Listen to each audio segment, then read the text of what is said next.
Tell God all of my troubles when I get home. Hello, and welcome to the History of Africana Philosophy by Chike Jeffers and Peter Adamson, brought to you with the support of the King's College London Philosophy Department and the LMU in Munich, online at historyofphilosophy.net. Today's episode, Let Your Motto Be Resistance, Henry Highland Garnet. To hear him in his prime was a rare privilege and a high delight. He had a voice of vast compass and of the sweetest tones. His presence, his scrupulous neatness, his gentlemanly address, his deferential attitude, his fine enthusiasm always won his audience from the start. And then when he thoroughly warmed up to his subject and brought his hearers into full accord with himself, he carried them whithersoever he pleased. Now he convulsed them with laughter and filled them with delight, and then by a sudden turn, his entire audience would be bathed in tears. Upon learning that these words describe a prominent African-American leader of the 19th century, it would be a fine guess to venture that they are about Frederick Douglass. But in fact, they come from Alexander Crummell's eulogy for his friend Henry Highland Garnet, whose fame and influence challenged Douglass's at the time, but who is much less well remembered today. Garnet and Douglass clashed intellectually multiple times, sometimes in print but also in person. One can only imagine what it was like to witness their dueling eloquence in the flesh.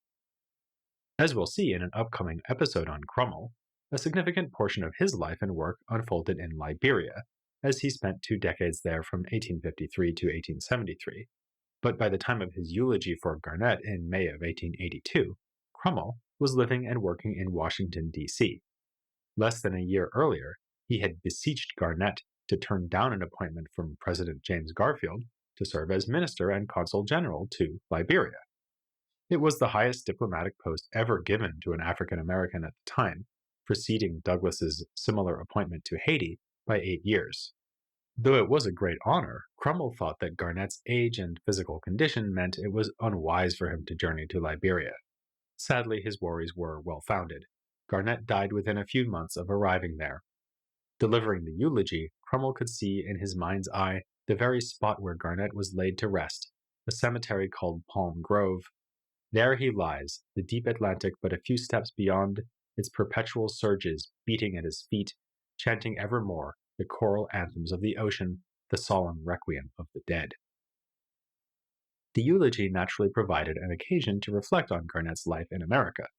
Few were better placed than Crummell to do so, because he had known Garnet ever since the two of them were children. As Crummell puts it, our distinguished friend was born in slavery in Kent County, Maryland, December 23, 1815, on the plantation of Colonel William Spencer. His grandfather was a Mandinka chieftain, brought from Africa after being captured in war.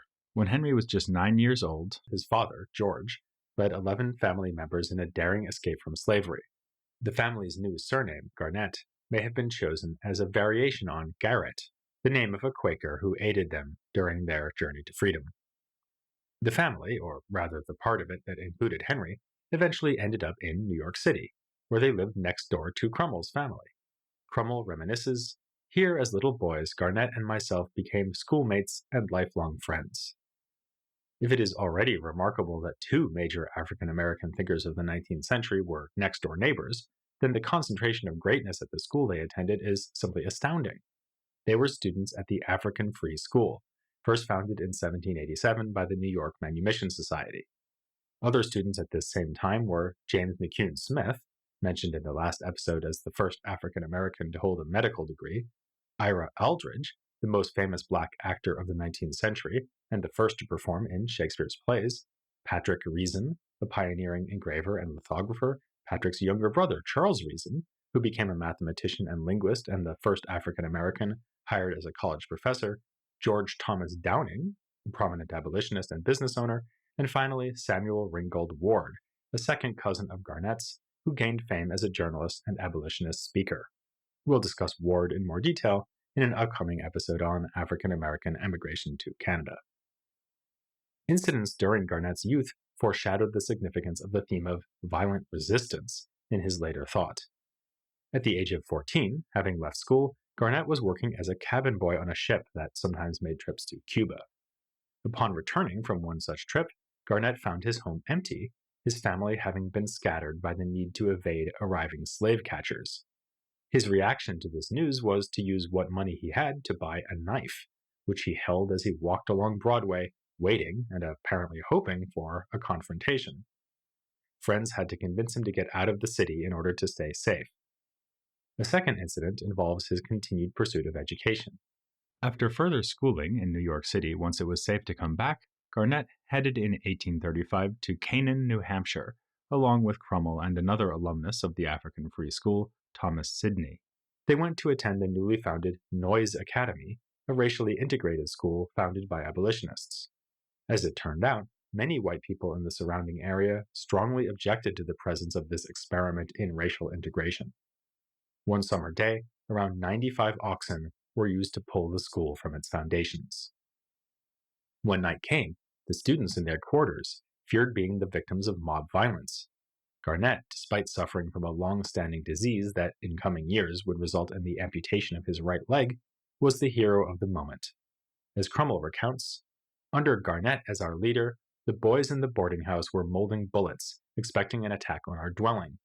About 11 o'clock at night, the tramp of horses was heard approaching, and as one rapid rider passed the house and fired at it, Garnet quickly replied by a discharge from a double-barreled shotgun, which blazed away through the window. That musket shot by Garnet doubtless saved our lives. The cowardly ruffians dared not attack us." Having defended himself and the others, Garnet and his two friends left New Hampshire and went home to New York City, venturing out once again after only a few months when they learned of another integrated school in Utica, New York, called the Oneida Institute. Their studies there were, thankfully, more peaceful. As these incidents show, violent resistance was a reality in Garnet's life, not only a matter for philosophical debate. Another important factor in his life was religion. Before his time at Noyes Academy, he came under the influence of a black Presbyterian pastor named Theodore Wright, who baptized him and encouraged him to consider going into ministry. After his time at Oneida, Garnet settled in the city of Troy, New York, where he immediately became involved in a local church. He was eventually licensed to preach and then ordained as the pastor of Liberty Street Presbyterian Church. He held this position for most of the 1840s, the decade in which he came to prominence as a radical abolitionist. In 1843, he brought together the themes of religion and violent resistance in a remarkably radical speech that remains his principal claim to fame.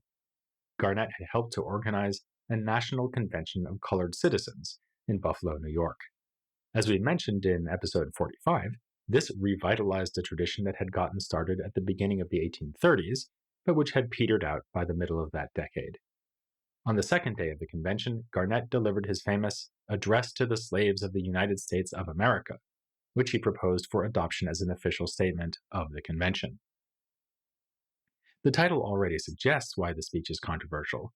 It was not aimed at slave owners or non-slave-owning white people who might be persuaded to oppose slavery, or even free blacks, who would have made up the immediate audience at the convention. Instead, the real audience was the presently enslaved. Garnet's message to these people was, to put it simply, stop being enslaved. The speech begins with acknowledgement of how novel it was to address the enslaved, rather than to lament and critique the institution of slavery itself. "We have never until this time," he says, "sent a word of consolation and advice to you." By doing so, he acknowledges the need for solidarity and recognition of shared interest. Troubling the distinction between free and unfree, he notes, "While you have been oppressed, we have also been partakers with you, nor can we be free while you are enslaved. We therefore write to you as being bound with you." Garnet gestures at the sad history of slavery in America, including the disappointment that it was not abolished even after a revolution whose popular cry was liberty or death. He notes that slavery aims to distance people from their humanity and dim their mental capacities, and then moves to his key claim, "To such degradation, it is sinful in the extreme for you to make voluntary submission." This was how Garnet had come to understand his Christian faith. Of course, slavery is sinful for the slave owner, but submitting to it is also sinful for the enslaved. "You are not certain of heaven," he claims, "because you suffer yourselves to remain in a state of slavery, where you cannot obey the commandments of the sovereign of the universe." He also puts the point more abstractly as follows: your condition does not absolve you from your moral obligation. So, he claims that freeing oneself is a duty, and adding further fuel to the fire, a duty to make use of every means, moral, intellectual, and physical, that seems promising for the success of this effort. The enslaved must act for themselves, because they can plead their cause and thus do the work of emancipation better than any others. Implicitly speaking directly to adult male slaves, he implores them to consider the sufferings of their wives and children. A further source of motivation can be found in the hybrid identity, to which all African Americans can lay claim. Think of the undying glory that hangs around the ancient name of Africa, and forget not that you are native-born American citizens, and as such, you are justly entitled to all the rights that are granted to the freest. Reason enough to demand freedom, and in case freedom is not granted, he unflinchingly states, you had far better all die immediately, than live slaves, and entail your wretchedness upon your posterity. He points out that the heroes of the American Revolution never had it as hard as slaves, so how much more should slaves be ready to demand liberty or death? Drawing to a close, he uttered a phrase that has become the most famous part of the speech: let your motto be resistance, resistance, resistance. He asked the enslaved to trust in the living God and to remember that you are 3 millions. It's probably obvious to you that Garnet is building here on the approach to religion and resistance in David Walker's Appeal. But just in case, we can add that in 1848, Garnet published his speech as an appendix to a reprinting of the Appeal, for which he also wrote a brief sketch of the life of David Walker. He's said to have been assisted in publishing this volume by none other than John Brown, the white abolitionist who would go on to lead his famous raid on the Federal Armory at Harper's Ferry in an effort to spark a general slave insurrection. By publishing this volume, Garnet, like Maria W. Stewart before him, positioned himself philosophically as a Walkerite, developing and advancing aspects of Walker's thought. But of course, scholars love nothing so much as making the straightforward and obvious more complicated. Just as we consider the suggestion that Stewart, contrary to appearances, may have been an advocate for violent resistance, we must note that multiple scholars have suggested that Garnet actually rejects violent resistance in his address. Most recently, James Jasinski has argued that Garnet calls rather for the enslaved to carry out a non-violent general strike, despite knowing that violent retaliation by their masters would likely greet any such refusal to work. Jasinski claims, Garnet never called upon slaves to arm themselves, even in self-defense, let alone encourage slaves to attack white Southerners. He goes so far as to compare Garnet to the greatest icon of nonviolence, Martin Luther King Jr. Given Garnet's reputation, this seems a bit like calling the winner of a hot dog eating contest a champion of vegetarianism. But to be fair to Jasinski and others who hold this interpretation, there is a passage in Garnet's speech that appears to directly repudiate violence and argue for something like a general strike. Sounding a good deal like Stewart, Garnet says, we do not advise you to attempt a revolution with the sword because it would be inexpedient. Your numbers are too small, and moreover the rising spirit of the age and the spirit of the gospel are opposed to war and bloodshed. But from this moment, cease to labor for tyrants who will not remunerate you. Let every slave throughout the land do this, and the days of slavery are numbered. In response to this apparent smoking gun, or rather non-smoking gun, we might first note the context. It comes right after Garnet lists heroes who are role models for slave resistance, each of whom resisted or planned to resist violently. Specifically, he mentions Denmark Vesey and Nat Turner, who we discussed in episode 43, as well as Joseph Cinquet, leader of the revolt on the Amistad, and Madison Washington, who led a revolt on a ship called the Creole. The latter two incidents would have been especially fresh in the memories of his listeners, having taken place just a couple of years prior.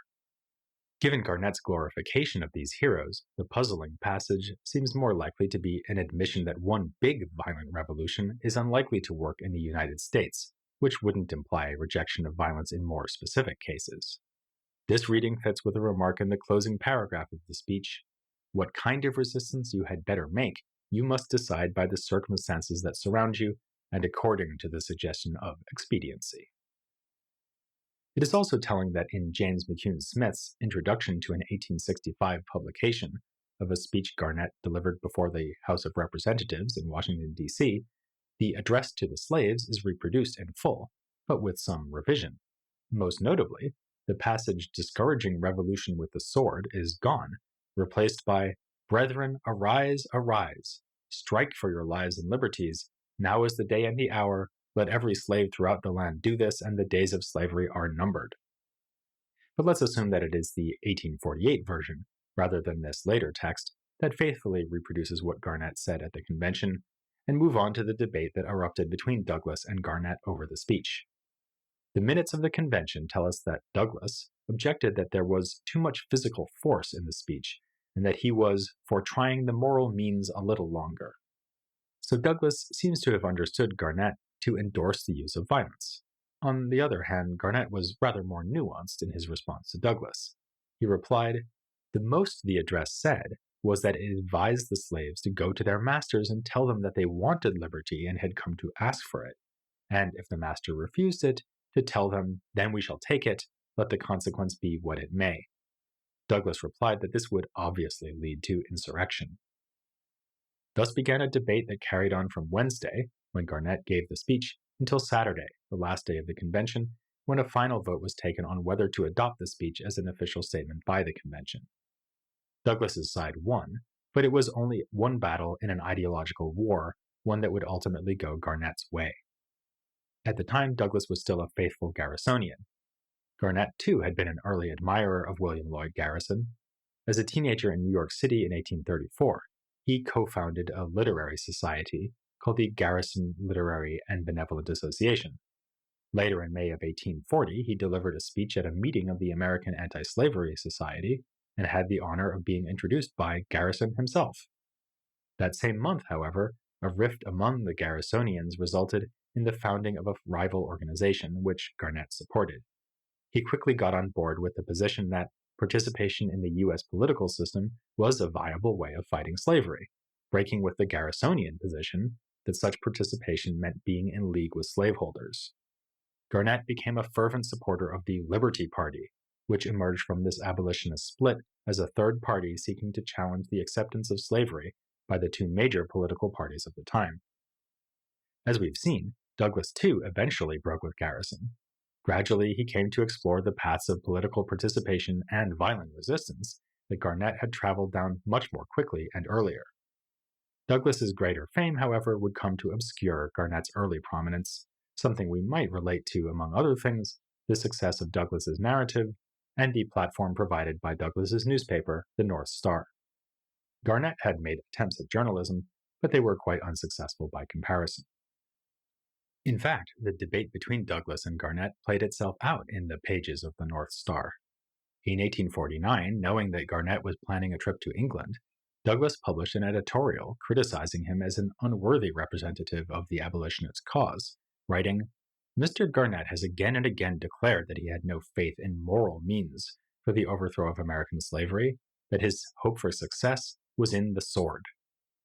Garnet's response in a letter Douglas published in his paper does much to clarify how Garnet conceptualized the nature of resistance. "You publish that I have no faith in the use of moral means for the extinction of American slavery. I believe with all my heart in such means, and I believe that political power ought to be used for that end, and that, when rightly used, it is strictly moral. I also believe that the slave has a moral right to use his physical power to obtain his liberty. My motto is, give me liberty or give me death. Dare you, Frederick Douglass, say otherwise?" We've seen how Douglas later endorsed violent resistance in works like the West India Emancipation Speech, and one wonders whether Garnet may have influenced his development. But note that even in that later speech, Douglas speaks of moral and physical resistance as distinct, if equally justified, forms of resistance. Garnet's point in this 1849 letter seems to have been that all justified resistance necessarily counts, by virtue of being justified, as moral resistance. Though Douglas more or less came around to Garnet's point of view on violent resistance and political participation, he remained opposed to another tendency in Garnet's thought that emerged in the late 1840s, greater openness to emigration. In another letter, published in the North Star in 1849, Garnet wrote of his shifting views on Liberia, which had declared its independence from the American Colonization Society and established itself as a republic just 2 years before. I hesitate not to say that my mind of late has greatly changed in regard to the American colonization scheme. So far as it benefits the land of my fathers, I bid it Godspeed, but so far as it denies the possibility of our elevation here, I oppose it. I would rather see a man free in Liberia than a slave in the United States. The caveat that immigration must not undermine uplift in the United States shows he had not changed his mind as fully as John Russwurm did before him.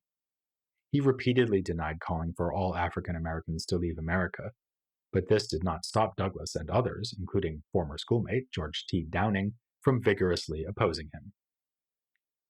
Garnet arrived in England in August of 1850 and lectured successfully in the British Isles for about 2.5 years, after which he did not return to the United States, but took up a position as a Presbyterian missionary in Jamaica.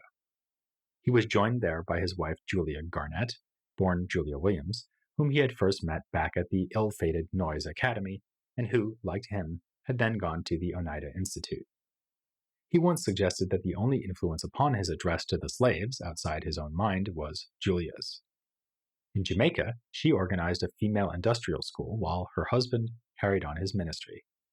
They left to go back to the United States in 1855 because of illness, and Garnet soon took up a pastorship in New York City. This is what he was doing by the time he attended the Emancipation Day celebration where Douglas gave his speech. The two were on better terms by that point. By the late 1850s, however, Garnet once again became fascinated with ideas of emigration. He founded the African Civilization Society. Critics of emigration, of course, pointed out its familiar-sounding acronym, ACS. He became excited about possibilities of emigration to West Africa, particularly Yoruba land, and later also Haiti. Like most leaders of the time, though, he eventually became caught up in the drama of the Civil War. He recruited for the Union Army and created posters with slogans characteristic of his thought: "Rather die free men than live as slaves. Rise now and fly to arms." It is a testament to the enduring respect many had for him as an abolitionist that, after the ratification of the 13th Amendment in January of 1865, Garnet was invited to preach before the House of Representatives, becoming the first black person invited to speak to Congress. The introduction to the publication of the speech by James McCune Smith is the most thorough recounting and appreciation of Garnet's life before Cromwell's eulogy. Much less attention has been paid by scholars to Garnet's life after 1865, but it is worth noting that, more than many American contemporaries, he devoted himself to opposing slavery in other parts of the world. In 1872, he was elected secretary of the Cuban Anti-Slavery Society and campaigned for emancipation on that island, which would not be secured until 1886, after his death. Yet his last years were also characterized by isolation and lack of influence in comparison to, say, Douglas. As Cromwell puts it, sorrow and discouragement fell upon his soul, and at times the wounded spirit sighed for release, and the strong desire arose to escape to some foreign land, where, oblivious of the ingratitude and forgetfulness of his people, he might have a few final days of peace and comfort, and at last sink quietly to his grave. Cromwell reports him saying, after getting the appointment from President Garfield as minister to Liberia, "Would you have me linger here in an old age of neglect and want? No, I go gladly to Africa. Please the Lord, I can only safely cross the ocean, land on the coast of Africa, look around upon its green fields, tread the soil of my ancestors, live if but a few weeks, then I shall be glad to lie down and be buried beneath its sod." Garnet got his wish. Despite his radical efforts to think through black freedom, it is striking that even his work as a promoter of emigration, which helped to put him on the sidelines of black leadership, has been overshadowed in recent scholarship on African American philosophy. Attention has focused more on another man of the times, Martin Delany. He was another thinker who interacted with and challenged Douglas, while also challenging scholars with the apparent tensions in his own thought. So let your motto be to keep listening, and join us to hear about Martin Delany next time here on The History of Africana Philosophy. I'm gonna tell God all of my troubles when I get